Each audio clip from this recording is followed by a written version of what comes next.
নমস্কার বন্ধুরা, তোমাদের সকলকে স্বাগত জানাই আমার ইউটিউব চ্যানেল মৌমিতা টিউটোরিয়াল হোমে। আজকে আমরা আলোচনা করব পঞ্চম শ্রেণীর আমার গণিত বইয়ের 189 থেকে 194 নম্বর পৃষ্ঠার অঙ্কগুলি। চলো তাহলে আজকের ভিডিওটি শুরু করা যাক। 189 পাতায় বিভিন্ন ধরনের ঘনবস্তু দেখি। আমরা ছবিতে দেখতে পাচ্ছি একটা বক্সের ছবি আছে, লুডোর ছবি, বোর্ডের ছবি, চক, বাটি, বল, পাথর, বই, টিনের কৌটো, গ্লাস, চেয়ার, আইসক্রিম আর ঘরের ছবি আছে। বলেছে ওপরে দেখা বস্তুগুলোর প্রত্যেকটা বস্তু কিছুটা জায়গা দখল করে আছে। একে বলে ঘনবস্তু। প্রত্যেকটা বস্তুর দৈর্ঘ্য, প্রস্থ, উচ্চতা আছে। অতএব এদের তিনটি মাত্রা আছে, এরা তিনমাত্রিক। তাহলে ঘনবস্তু কাকে বলে? যারা কিছুটা জায়গা দখল করে থাকে, যাদের দৈর্ঘ্য, প্রস্থ, উচ্চতা আছে। যেসব বস্তু কিছুটা জায়গা দখল করে থাকে তাদের ঘনবস্তু বলে। 190 পাতায় বিভিন্ন ঘনবস্তু কতগুলো তল আছে দেখি। প্রথমে আছে ইটের ছবি। ইটের ওপরের তল আয়তক্ষেত্রাকার সমতল। ইটের এই রকম 6টি সমতল আছে। ইটের দুটো তল, একটি প্রান্তরেখা ধারে মিশেছে। ইটের এই রকম কটি তল আছে? 12টি ধার আছে। 6টি তল, 12টি ধার। ইটের তলগুলো উঁচু নিচু নয়, তাই এগুলো সমতল।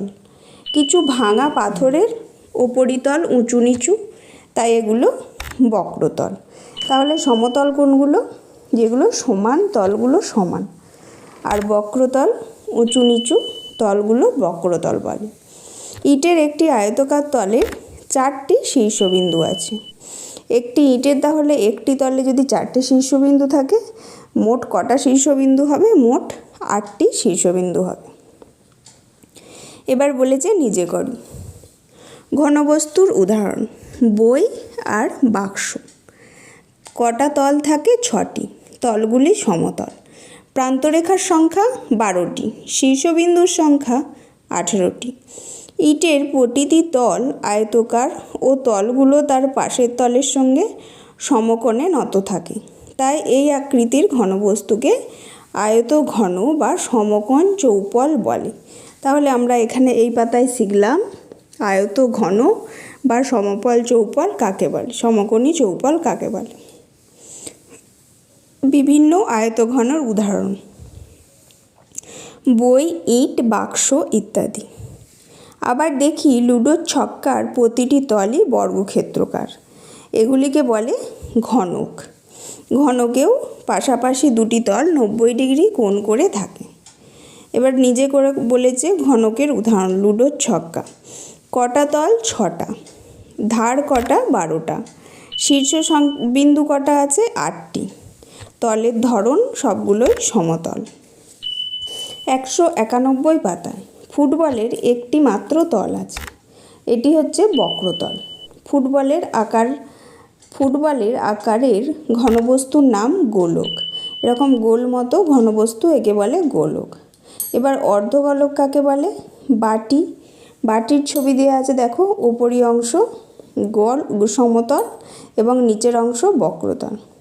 এটি নিরেট অর্ধগোলক। দুটি তল, একটি সমতল, একটি বক্রতল। এবার ফাঁকা ঘর পূরণ করতে বলেছে। গোলকের উদাহরণ কি পেলাম? বল। এর একটি তল বক্রতল। আর নিরেট অর্ধগোলকের উদাহরণ কি পেলাম? বাটি। এর দুটি তল, একটি বক্রতল, একটি সমতল। এরপর কি বলেছে? আইসক্রিমের কোণ। একটি সমতল, একটি বক্রতল। আইসক্রিমের কোণ, টোপর ইত্যাদি আকারের ঘনবস্তু শঙ্কু আকৃতির। ফাঁকা ঘরগুলো পূরণ করি। কি বলেছে? রাজমিস্ত্রির দোলন একটা নিরেট শঙ্কুর উদাহরণ। এর দুটি তল, একটা সমতল, একটা বক্রতল। এরপর কি বলেছে? মুখবন্ধ কৌটো। ওর একটি বক্রতল, দুটি সমতল। প্রান্তরেখাও দুটি। কৌটো, পাইপ এগুলিকে কি বলবো? চোঙ। এবার কি বলেছে, মুখবন্ধ কৌটো নিরেট চোঙের উদাহরণ, এর 3টে তল, একটি বক্রতল, 2টি সমতল। 192 পাতায় ঘনবস্তু দেখে খুঁজি। পুরো ফাঁপা নলের 2টি সমতল, একটি বক্রতল। ফাঁপা নলের আকারের ঘনবস্তুকে আমরা ফাঁপা চোঙ বলব। তাহলে ফাঁপা চোঙের উদাহরণ পাইপ, এর 3টি তল, 2টি সমতল, একটি বক্রতল। এবার বলেছে, এবার আমরা মিশরের পিরামিডের আকার ও আকৃতি নিয়ে আলোচনা করি ও মাটির পিরামিড তৈরি করি। মিশরের যে পিরামিড দেখি তাদের আঁকার চেষ্টা করি।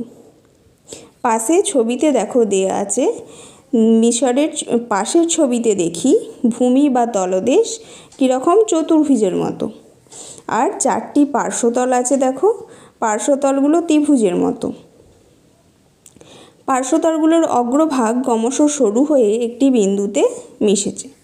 পিরামিডের মোট তাহলে কটা হলো, 5টি তল। তবে পিরামিডের তলদেশে চতুর্ভুজাকার অথবা বহুভুজাকার হতে পারে। এই পিরামিডটার ভূমির ত্রিভুজাকার, দেখো নিচের দিকটা ত্রিভুজের মতো। এই পিরামিডের অপর নাম তাহলে কি হলো, চতুস্থলক।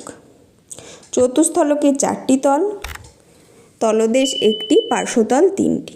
চতুস্থলকের প্রতিটি তল ত্রিভুজাকার। ফাঁকা ঘর পূরণ করতে বলেছে। ভূমি ত্রিভুজাকার ক্ষেত্র, 4টি তল, ধার 6টি, শীর্ষবিন্দু 4টি, তলগুলি সমতল। আর চতুর্ভুজাকার ক্ষেত্রের 5টি তল, 8টি ধার, 5টি শীর্ষবিন্দু, তলগুলি সমতল। 193 পাতায় এই ঘনবস্তুটা, পাশে যে ঘনবস্তুর ছবিটা দেওয়া আছে এটাকে বলা হয় আয়তঘন। এর মোট 6টি তল আছে, 4টি পার্শ্বতল, 2টি প্রান্ততল। 2 প্রান্ত ত্রিভুজাকার ও পার্শ্বতলগুলি আয়তকার হলে কি হয় দেখি। দেখো পাশের ছবিটা, এই ঘনবস্তুটাকে বলা হয় প্রিজম। এই আকৃতির কাঁচের ফলক দেখছি এর পার্শ্বতল 3টি, 2 প্রান্তে 2টি তল আছে। এই প্রিজমের মোট 5টি তল। প্রিজমের 2 প্রান্ত বহুভুজাকার আর পার্শ্বতলগুলি আয়তকার হলে কি হয় দেখি। দেখছি 2 প্রান্তে 2টি তল, পার্শ্বতল 6টি, মোট তল 8টি। সুষম আকৃতির ঘনবস্তু না অসম আকৃতির ঘনবস্তু দেখি। ইট, বই, বল, আইসক্রিমের কোন, কৌটো, ফাঁপা নল ইত্যাদি ঘনবস্তু সুষম আকৃতির। আর এবড়ো খেবড়ো পাথরের টুকরো, কয়লা, ভাঙা কাঠ, মেঘ ইত্যাদি অসম আকৃতির ঘনবস্তু। এবার কি বলেছে, সঠিক উত্তর খুঁজে লিখি। কি আছে দেখো, ঘনক একটি বিশেষ ধরনের কি আয়তঘন, টোপর শঙ্কু এর মতো দেখতে। ঘনবস্তুর মাত্রা কটা আছে, 3টি। একটি আয়তঘন হলো বাক্স, একটি থামের আকৃতি চোঙ, লুডোর ছক্কার আকৃতি ঘনক, আয়তঘনক একটি বিশেষ ধরনের প্রিজম, শঙ্কুর তলদেশ বৃত্তাকার ক্ষেত্র, চোঙের বক্রতল 1টি। 194 পাতায় এখন দেখি নিচের ঘনবস্তুগুলি কোন পরিচিত ঘনবস্তুর কাছাকাছি আছে। গ্লাস অনেকটা চোঙের আকৃতি, বাটি অর্ধগোলকের আকৃতি, ধানের মড়াই শঙ্কুর আকৃতি, নিচের দিকটা চোঙ আকৃতির। মুখ খোলা টিন আয়তঘন আকৃতির, বোতল চোঙ আকৃতির। আয়তঘনর প্রতিটি তল সমতল।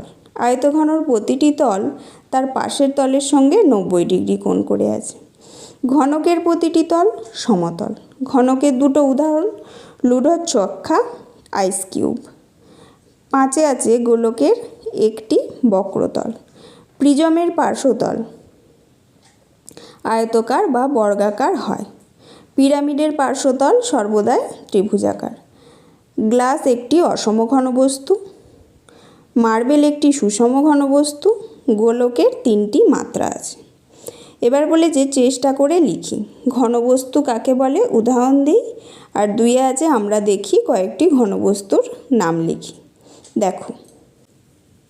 দেখো একেরটা আছে ঘনবস্তু, যেসব বস্তু কিছুটা জায়গা দখল করে থাকে, যার দৈর্ঘ্য প্রস্থ উচ্চতা আছে, তাদের ঘনবস্তু বলে। যেমন ইট, বই, লুডোর ছক্কা ইত্যাদি। 2 আছে আমার দেখা কয়েকটি ঘনবস্তু। আমরা শিখেছি দু রকম ঘনবস্তু আছে, সুষম ঘনবস্তু, অসম ঘনবস্তু।